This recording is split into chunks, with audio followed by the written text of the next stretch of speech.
Poor nurse took a wrong call, never knew the patient was a billionaire CEO hiring a fake wife. Hello, everyone. Before we begin today's story, I have a small favor to ask.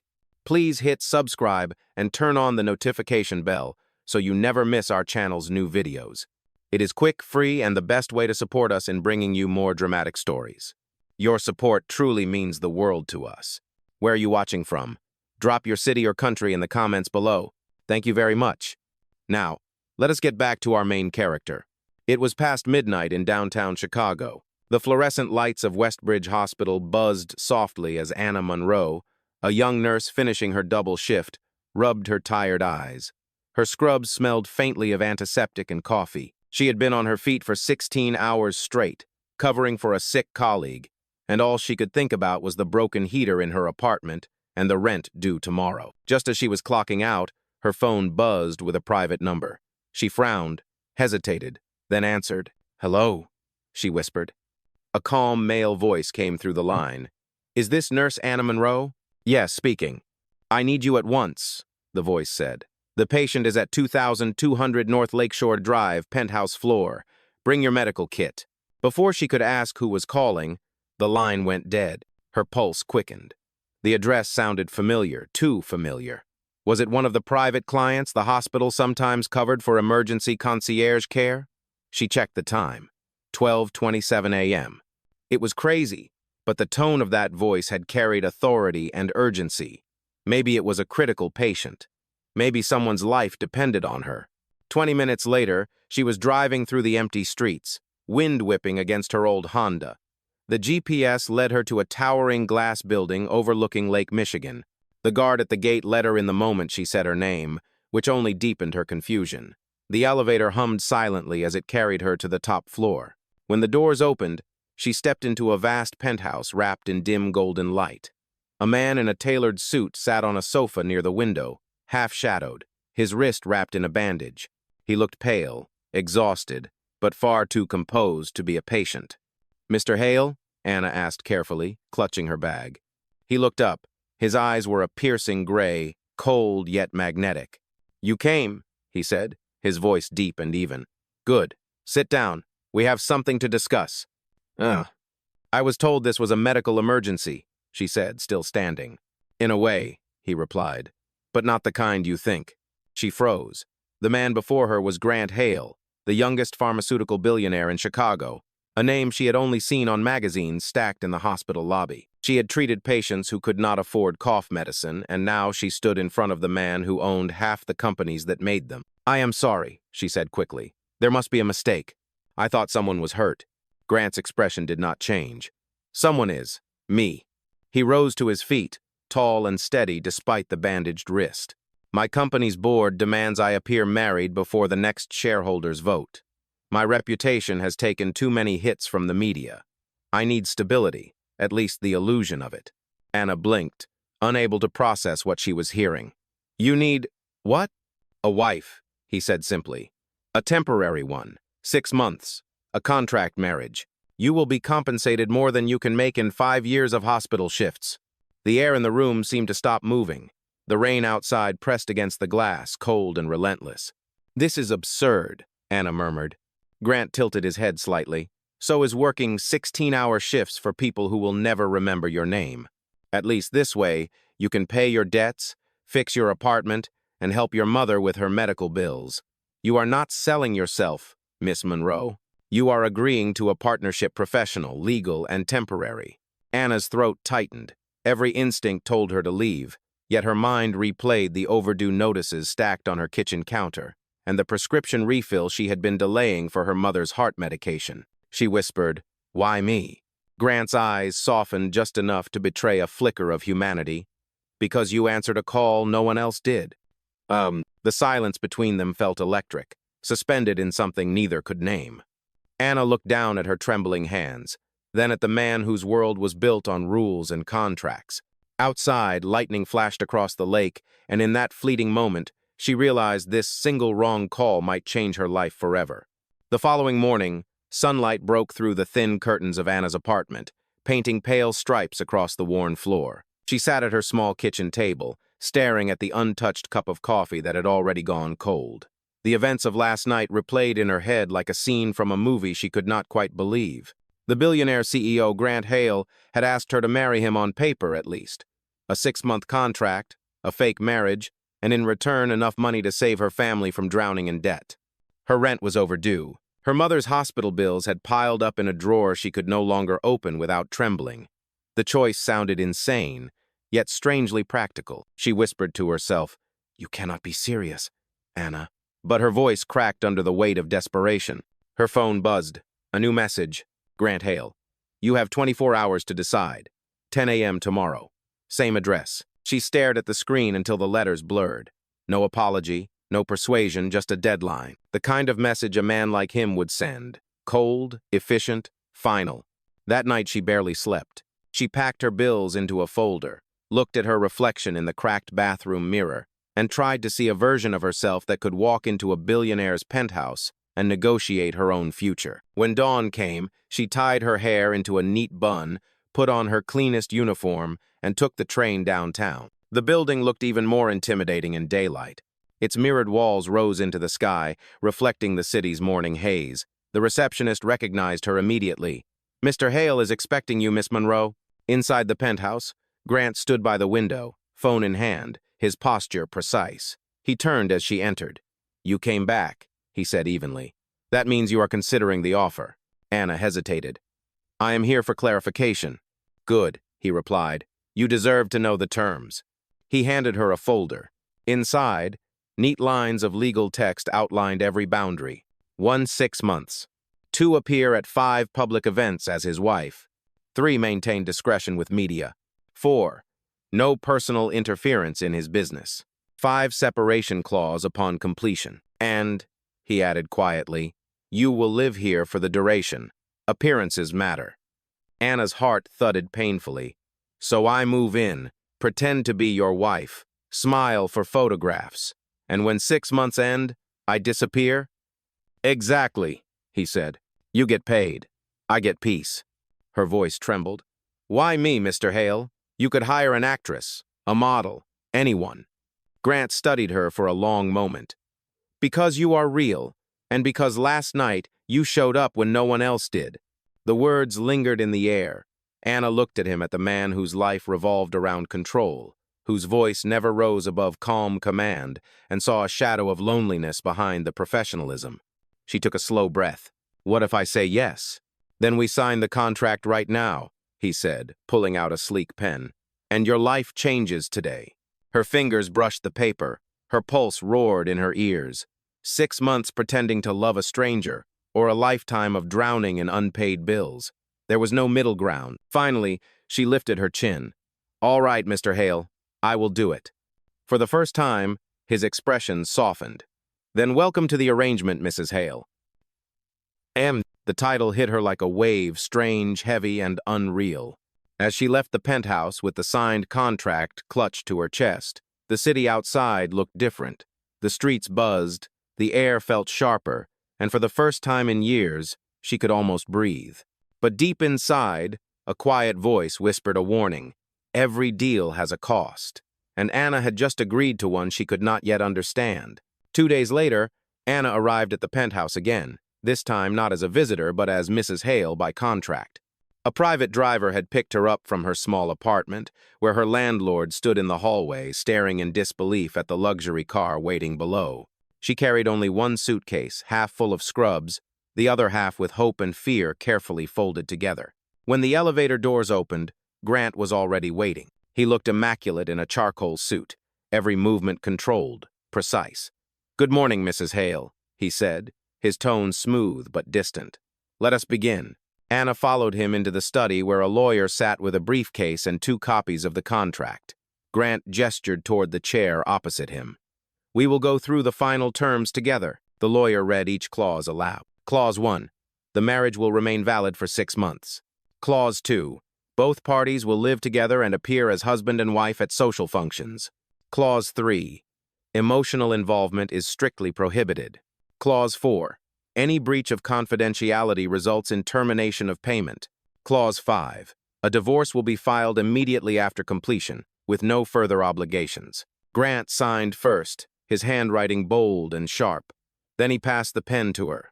Anna stared at the line bearing her name, her heart racing. The paper smelled faintly of ink and expensive cologne. Slowly, she wrote her signature. The lawyer closed the folder. "Congratulations, Mr. and Mrs. Hale. Everything is official." Anna looked up, half expecting to feel different, but she only felt the same, just more aware of the enormous space between who she was and who she now had to be. Grant turned to her. "My assistant will handle your wardrobe, schedule, and media training. You will meet her this afternoon. For the next few days, you will learn how to move in my world." She nodded silently. That afternoon became a blur of transformation. A stylist fitted her for tailored dresses. A speech coach corrected her posture, her tone, even the way she smiled. A photographer took official portraits for the press. Each flash of the camera reminded her that this was not real life, only performance. When the day ended, she retreated to her assigned room, a guest suite bigger than her entire apartment. On the nightstand sat a jewelry box. Inside was a simple silver band. A note in Grant's handwriting read, "For the public, keep it on." She slid the ring onto her finger. It fit perfectly, almost too perfectly. Later, she stepped onto the balcony, the wind from Lake Michigan tugging gently at her hair. The city sparkled below, oblivious to the quiet storm in her chest. She thought of her mother's hospital room, her brother's tuition bills, and the promise she had made to herself to survive this 6-month lie. Behind her, a voice broke the silence. "Do you regret it already?" Grant stood by the glass door, his tie loosened, sleeves rolled up. In the golden light, he looked less like a billionaire and more like a man carrying too many secrets. Anna answered softly, "I do not regret helping my family, but I do not understand why someone like you would need something so fake." He studied her face for a long moment. "Sometimes," he said quietly, "pretending is easier than being alone." Their eyes met just for a heartbeat before he turned away. "Dinner is at 7, he said, returning to his composed tone. "Do not be late." As the door closed, Anna looked down at the ring on her hand. It caught the light, cold and bright. For the first time, she wondered which would be harder, pretending to be in love or pretending not to be. The following week moved like a whirlwind. Every day began with lessons that turned Anna from a nurse into the wife of a billionaire. She learned how to walk beside Grant without falling behind, how to hold a wine glass by the stem, how to smile for the camera without showing nerves. His assistant, a sharp woman named Claire, oversaw everything with military precision. Grant rarely spoke beyond instructions. He observed her during practice dinners and nodded in quiet approval when she got something right. When she stumbled, he only said, "Again." His control intimidated her, yet his presence carried a strange calm, the kind that silenced every room he entered. The first major event came sooner than she expected. A charity gala for the Hale Foundation, hosted at the Grand Regency Hotel. It was the night she would debut as Mrs. Grant Hale before Chicago's elite. The stylist zipped her into a midnight blue gown and placed the silver ring back on her finger. Her reflection in the mirror startled her. Gone was the exhausted nurse in faded scrubs. In her place stood a woman who looked like she belonged in a magazine. Grant appeared at the doorway in a black tuxedo. For a moment, he simply looked at her. "You clean up well," he said quietly. "Thank you, Mr. Hale," she replied. His lips curved faintly. "You should start calling me Grant. It sounds less like a job interview." At the gala, chandeliers shimmered overhead, and the hum of violins filled the air. As they entered, every head turned. Photographers snapped relentlessly. Grant's hand rested at the small of her back, guiding her through the crowd. To the world, they were the perfect couple, confident, graceful, untouchable, but not everyone believed the illusion. Near the champagne table, a reporter named Lillian Shaw smirked and approached. "Mrs. Hale," she said with mock sweetness, "tell me, what inspired your love story? It seems so sudden." Anna smiled politely. "Sometimes life surprises you." The reporter tilted her head. "You used to work at Westbridge Hospital, correct? That is quite a leap from nurse to billionaire's wife." The comment stung, but Anna held her composure. "It is true. I did work there. It taught me how fragile life can be. I suppose that makes me appreciate people more than things." Lillian blinked, momentarily thrown off, and Grant stepped in smoothly. "That is one of the reasons I married her," he said, his voice firm and low. "She reminds me that money cannot buy sincerity."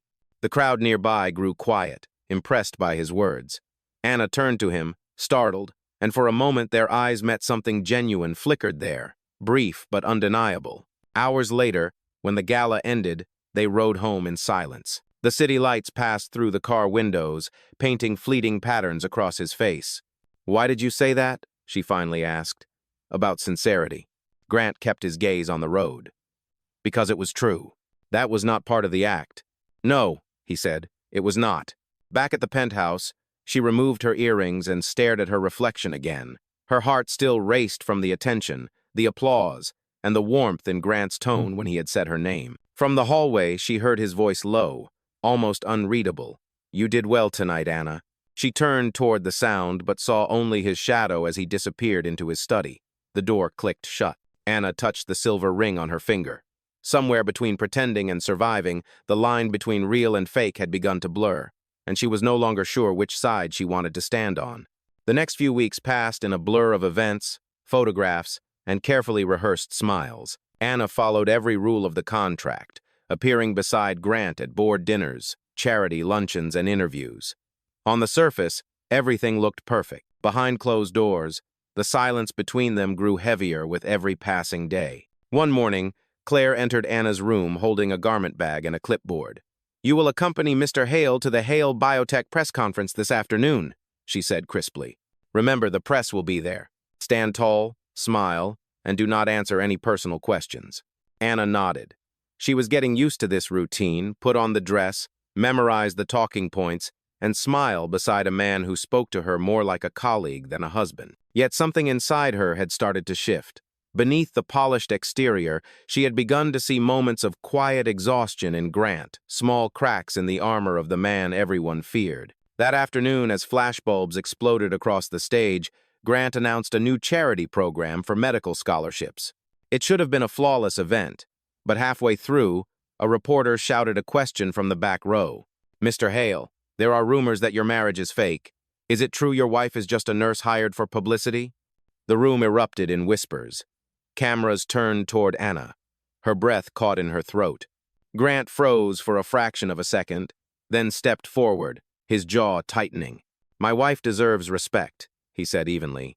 "She stood by me when no one else did. That is all that matters." The reporter pressed again. "So, are you denying the rumors?" Before Grant could answer, Anna found her voice.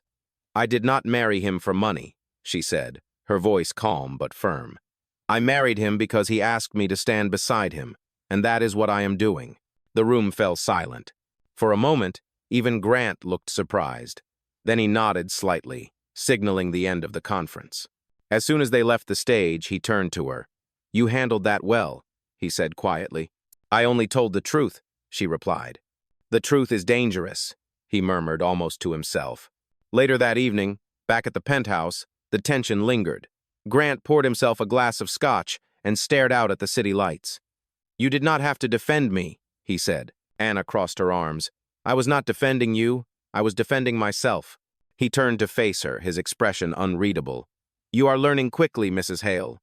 "Maybe I am tired of pretending," she said softly. For a long moment, neither spoke.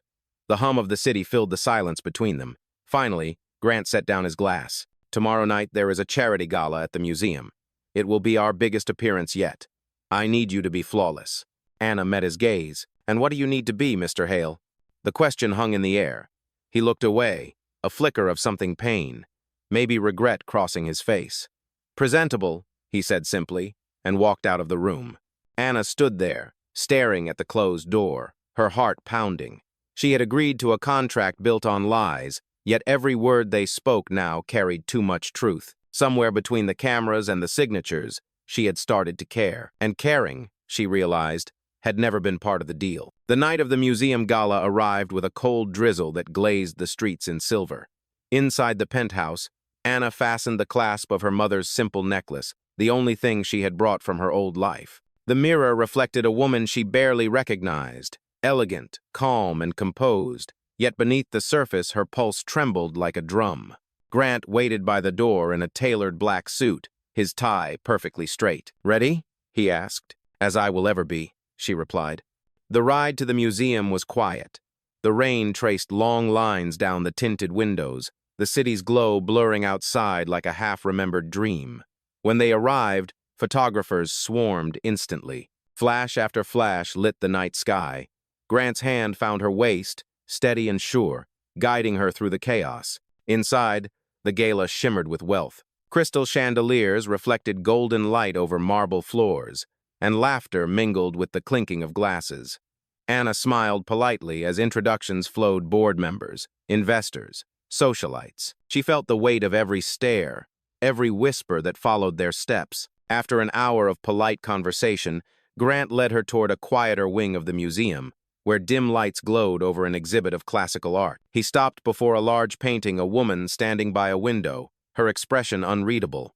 "This one," he said quietly, "was my mother's favorite. She used to tell me the woman looked like she was waiting for something she knew would never come."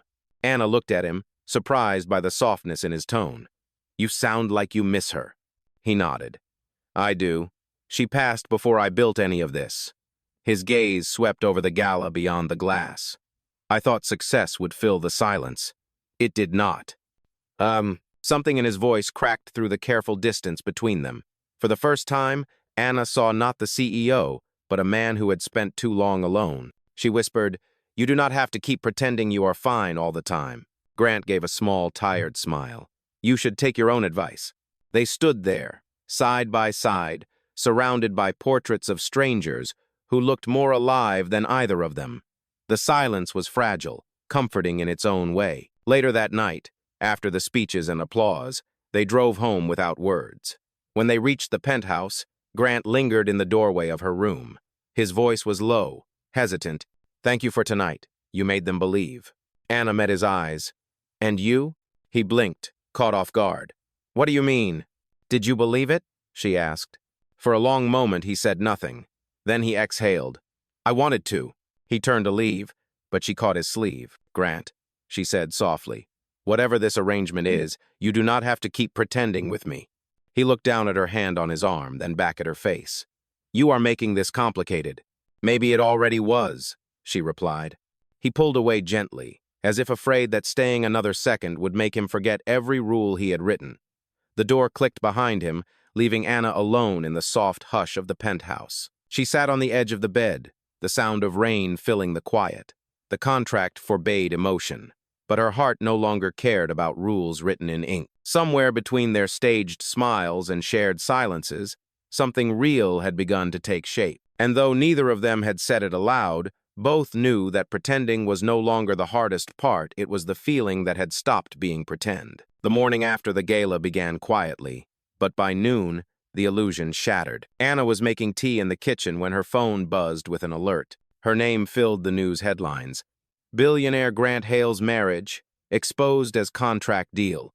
Photos of their signed agreement were plastered across every website. Her breath caught. The article quoted anonymous insiders claiming that she was a paid actress hired to clean up Grant's reputation. The comment section burned with cruelty. Words like gold digger and fraud blurred before her eyes. When Grant walked in moments later, his phone was already ringing nonstop. His face was stone, but his voice carried tension. "Do not read any more of it," he said. "Grant, they have the contract," she whispered. "Someone leaked it. Everything is out." "I know." He ran a hand through his hair. "The board is calling an emergency meeting. They want me to step down." Anna felt the room tilt. "Because of me?" "Because of us," he corrected, his tone clipped. "But they will not destroy what I built." He left without another word. The penthouse felt colder after he was gone. By evening, the media vans gathered outside the building. Cameras waited by the lobby, reporters shouting her name. Claire called to warn her, but Anna was already overwhelmed. She sat on the couch, holding the small silver ring that had once symbolized safety. Now it felt like evidence. When the door finally opened again, Grant looked exhausted, his tie loosened, eyes shadowed with defeat. "The board voted to suspend me temporarily," he said. "They want a public apology. They want me to admit the marriage was fake." "And will you?" Anna asked. He met her gaze, his jaw tight. "If I do, you will be destroyed. If I do not, I lose everything." Anna stood, her voice trembling but steady. "You told me once this was just a partnership. Maybe it is time to end it." "Huh. You do not mean that," he said quietly. I do, she whispered. The world already thinks I am a liar. Let them believe it. But I will not let you lose your life's work because of me. Grant's composure cracked. You are not the problem, Anna. I am. I built my empire on control, and then I met someone I could not control. For a moment, the world outside vanished. The only sound was the hum of the rain against the windows. Anna reached into her pocket and pulled out the necklace her mother had given her. She placed it on the table beside him. You gave me everything I thought I needed. But I need to remember who I am. A nurse. A daughter. Not a headline. Grant's voice broke slightly. Where will you go? Somewhere quiet, she said, back to where things made sense. She turned toward the door. The rain was falling harder now, drumming against the glass like a heartbeat. Grant stepped forward, his voice rough. If you walk out now, the contract ends. No more payments. No protection from the press. Anna paused. Then it ends, she said softly. We were never supposed to be real, remember? She walked out without looking back. Grant stood frozen in the empty living room, the soft echo of her footsteps fading down the hall. On the table, the silver ring caught the city's reflection, a single glint of light, fragile and fleeting. Outside, Anna stepped into the rain without an umbrella. The world could call her whatever it wanted, but for the first time in months, she felt free. Yet freedom, she realized, did not stop the ache in her chest. Because walking away from him did not feel like escape, it felt like loss. Days turned into a week, and the story refused to fade. Every news outlet replayed the same scandal. Grant Hale's fake wife, the leaked contract, the supposed betrayal. Anna had moved into a small rental near the hospital where she once worked. It was quiet, simple, and familiar, but the silence weighed heavily on her. She tried to return to her old routine, taking extra shifts to stay distracted, yet her mind drifted back to the man she had left behind. At night, she watched the television in the staff lounge. Grant appeared on the screen during a press conference, standing before dozens of reporters. His expression was calm, but the dark circles under his eyes told a different story. One reporter shouted, "Mr. Hale, is it true your marriage was staged for business purposes?" Grant's voice was steady.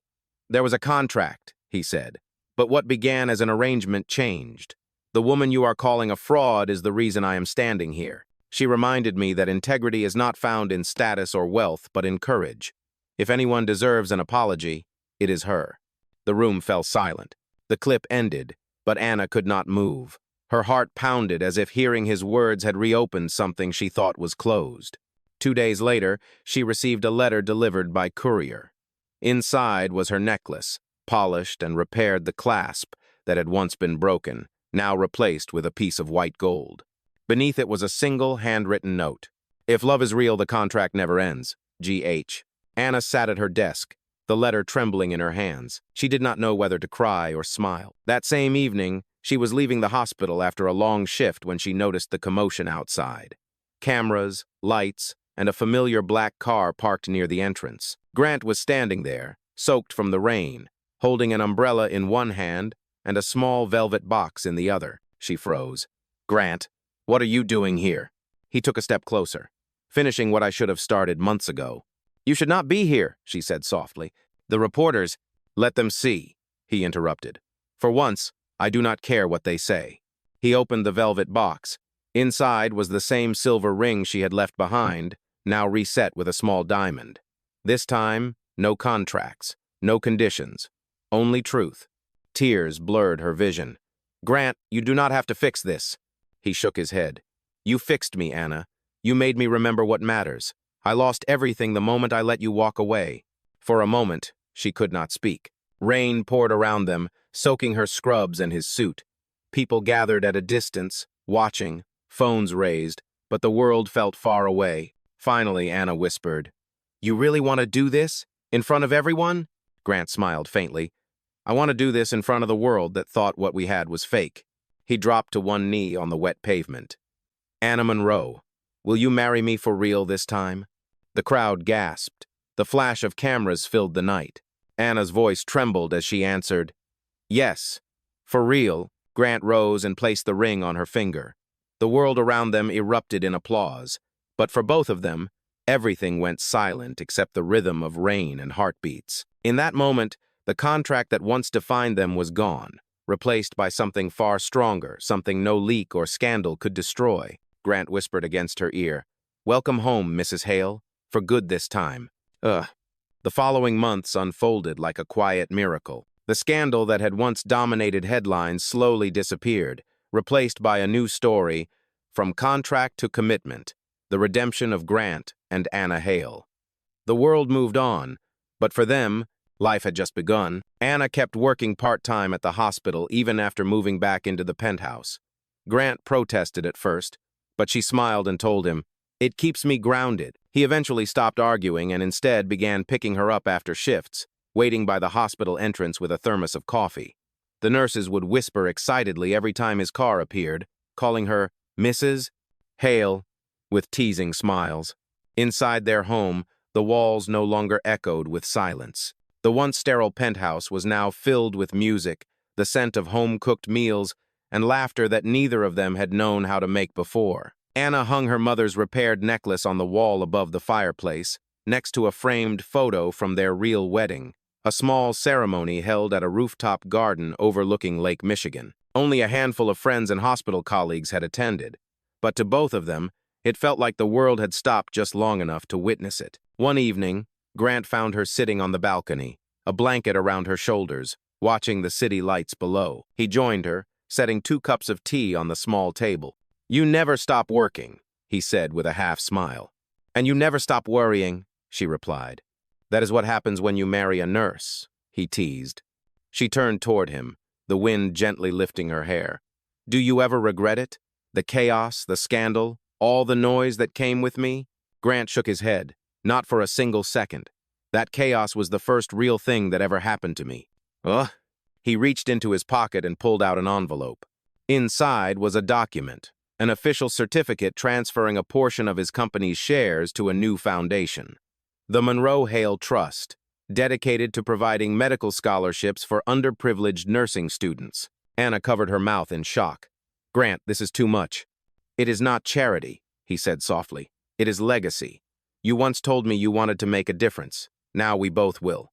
Tears welled in her eyes. She leaned her head against his shoulder, feeling the steady rhythm of his heartbeat beneath the crisp fabric of his shirt. The city stretched out before them, vast and alive, the same city that had once swallowed her in loneliness and now glowed with promise. Grant whispered, "You know, the night you took that wrong call, I thought it was a mistake. Now I know it was fate." Anna smiled. "The best mistake I ever made." They sat in silence, watching the lake shimmer under the moonlight. Inside, the framed contract still rested in his office drawer, not as a reminder of deception, but as a symbol of how truth can grow from even the most unlikely beginnings. As the night deepened, Grant took her hand and said, "You changed my life, Anna, not because you married me, but because you saw me before anyone else did." She squeezed his hand gently. "And you taught me that love is not about saving someone, it is about standing beside them when the world turns against you." The city lights flickered, and for the first time, both of them felt entirely at peace. Their story had begun with a wrong call, a contract, and 2 broken souls trying to survive. It ended with a promise written not on paper, but in the way they looked at each other, real, unspoken, and forever. And as the soft breeze carried the sound of distant waves, Anna whispered the final words of their story. "Here's to what was once pretend, and to the life we built that turned out to be real."